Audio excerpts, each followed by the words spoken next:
I discovered my adoption papers were forged and my real parents had been looking for me for 30 years. The stack of documents felt heavier than it should have when I pulled them from the filing cabinet after Mom's funeral.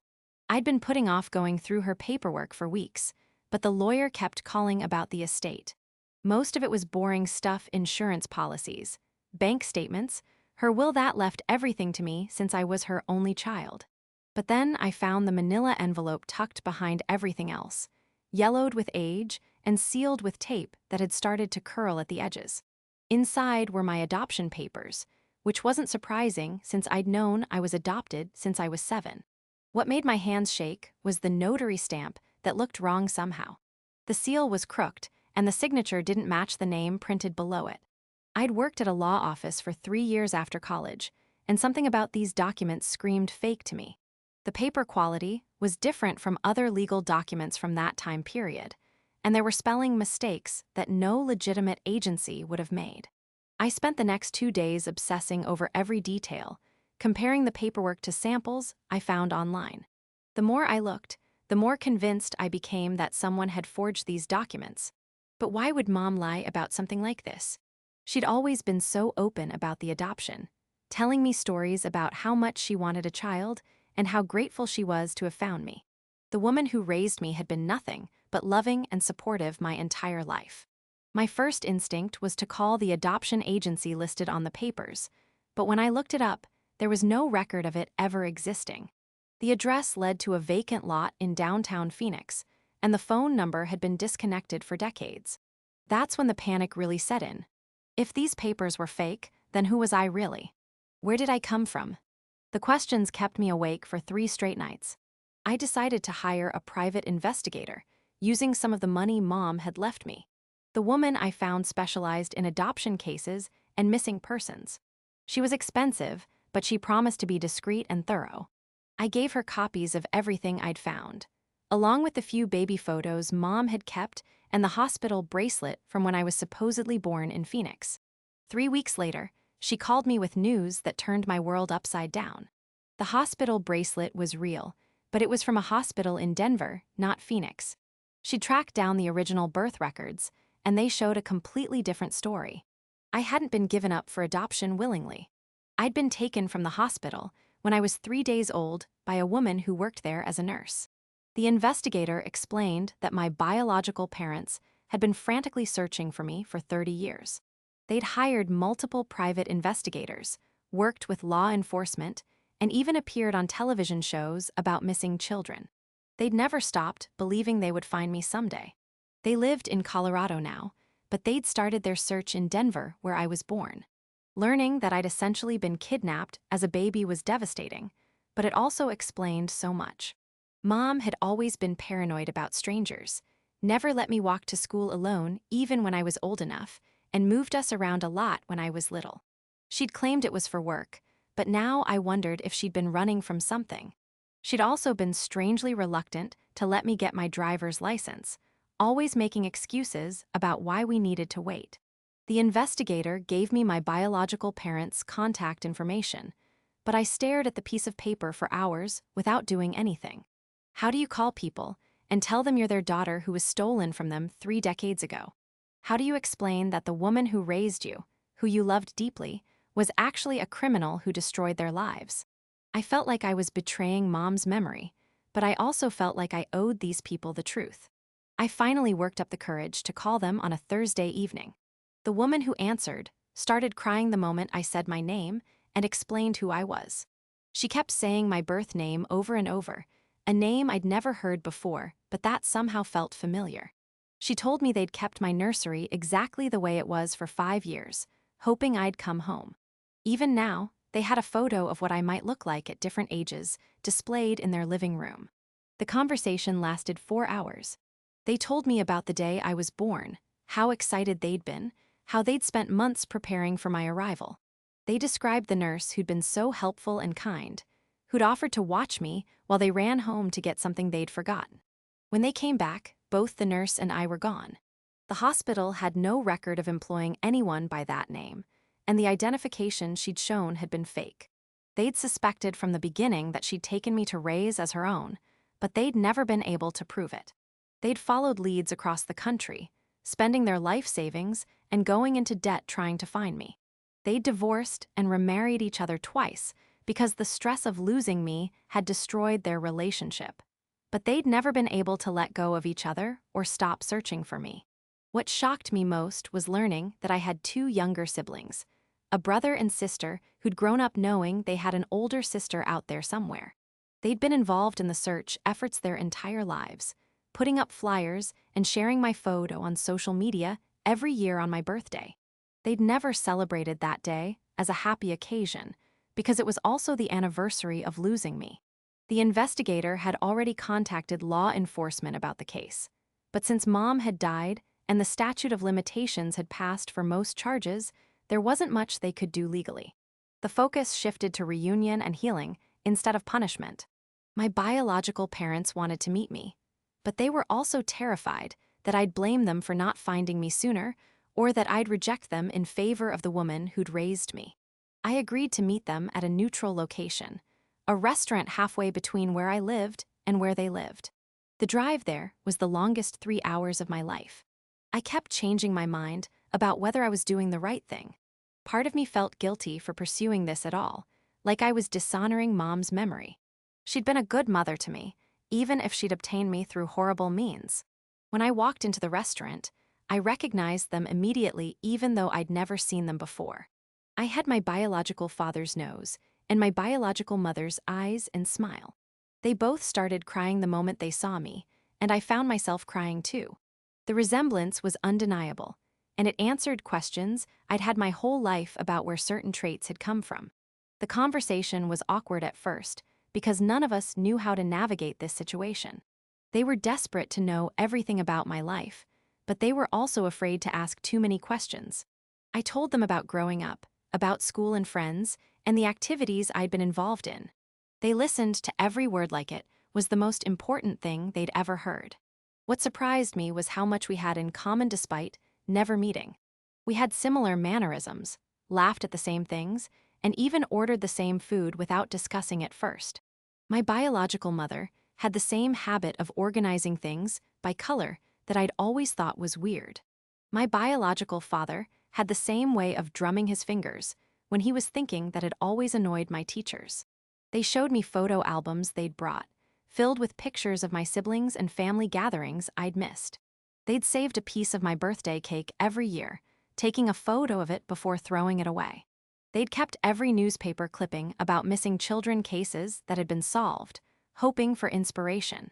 They'd write me letters every year that they'd never sent, just in case I ever came home. Meeting my siblings was even more emotional than meeting my parents. My brother was 28 and my sister was 26, so they were both adults with their own lives and families. But they'd both named their first children after me, using my birth name as a middle name. They'd grown up with my baby picture on their bedroom walls and had been told stories about me their entire lives. My sister told me she'd always felt like something was missing from her life, like she was supposed to have an older sister to look up to. My brother said he'd spent his teenage years being overprotective of every girl he dated because he couldn't protect me. They'd both become involved in advocacy work for missing children, volunteering with organizations that helped other families going through similar situations. The hardest part was learning about all the things I'd missed: birthday parties and family vacations, graduations and weddings, the birth of my nieces and nephews. My biological parents had divorced when I was 8 because they couldn't handle the stress of not knowing what happened to me. But they'd remarried when I was 15 after they realized they were stronger together than apart. They'd moved to Colorado to be closer to where I was born, hoping I might come looking for them someday. They'd kept the same phone number for 30 years, just in case I tried to call. They'd renewed their search efforts every few years, hiring new investigators and trying new approaches. They'd never given up hope, even when everyone else told them to move on. I spent the next few months getting to know my biological family while also processing my feelings about Mom. It was confusing and painful, loving someone who'd done something so terrible while also being grateful for the life she'd given me. She'd been a good mother in many ways, but she'd also robbed me of my biological family and caused them decades of pain. Going through Mom's belongings became a different kind of treasure hunt after that. I found evidence of her guilt everywhere once I knew what to look for. She'd kept newspaper clippings about my disappearance, hidden in a box in her closet. She'd saved articles about my biological parents' search efforts, including photos of them holding my baby picture at press conferences. She'd even kept some of the flyers they'd distributed, with my face on them, asking anyone with information to come forward. The most shocking discovery was a letter she'd written but never sent, addressed to my biological parents. In it, she apologized for what she'd done and explained that she'd been desperate for a child after years of failed fertility treatments.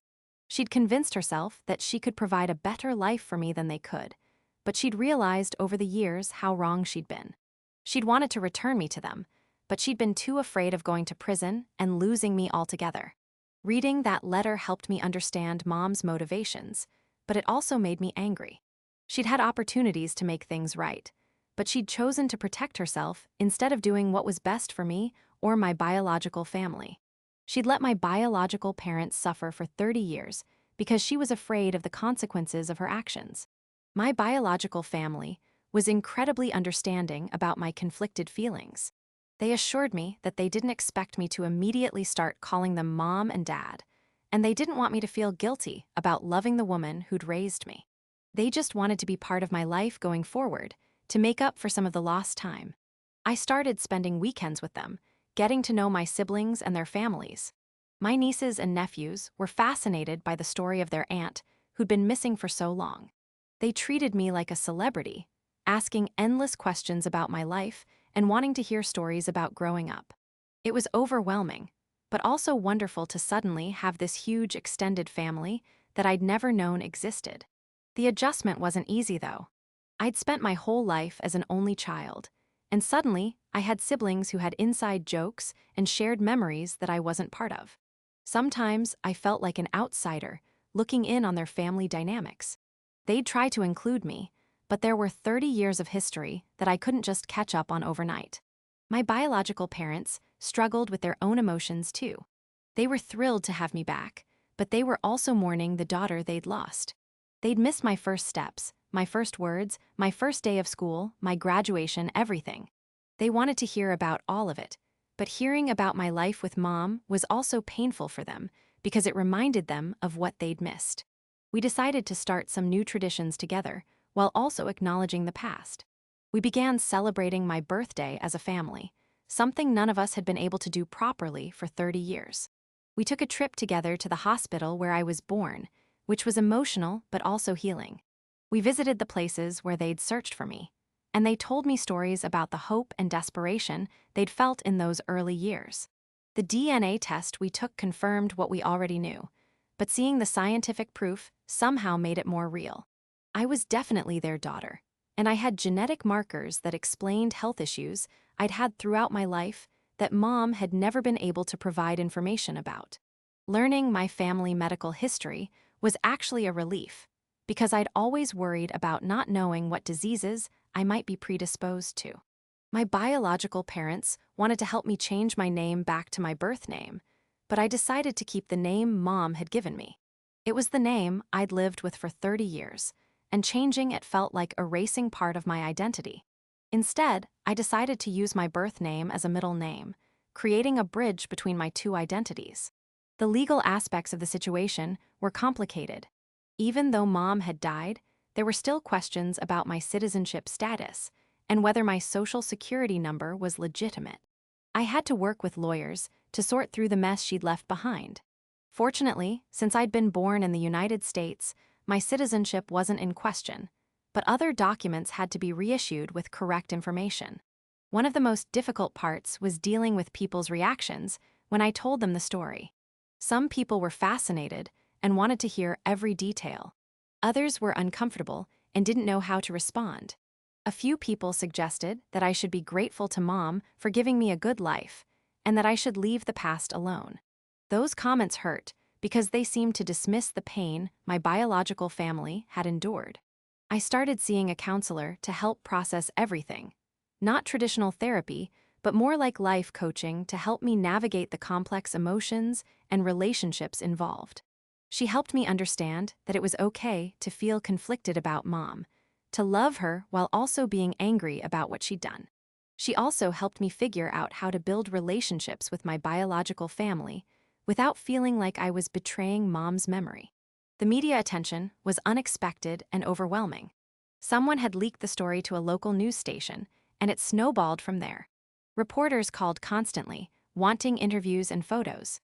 My biological parents had dealt with media attention during their search efforts, but this was new for me. We decided to do one interview together to tell our story, and then ask for privacy to focus on healing as a family. The interview was difficult, but also cathartic. Seeing my biological parents talk about their 30-year search was heartbreaking, but it also helped me understand the depth of their love for me. They'd never stopped believing they'd find me, never stopped hoping I was alive and well somewhere. Their dedication was both inspiring and heartbreaking. After the interview aired, we heard from other families in similar situations. People reached out to share their own stories of missing children, wrongful adoptions, and family reunions. Some of them had been searching for decades like my biological parents. Others had recently discovered they weren't who they thought they were. The response was overwhelming, but also comforting to know we weren't alone in dealing with this type of situation. I also heard from people who'd been adopted legitimately and were happy with their adoptive families. They wanted to make sure I understood that not all adoption stories were like mine, that most adoptions were done legally and ethically. I appreciated their perspective, because I didn't want my story to discourage legitimate adoption or make people suspicious of all adoption situations.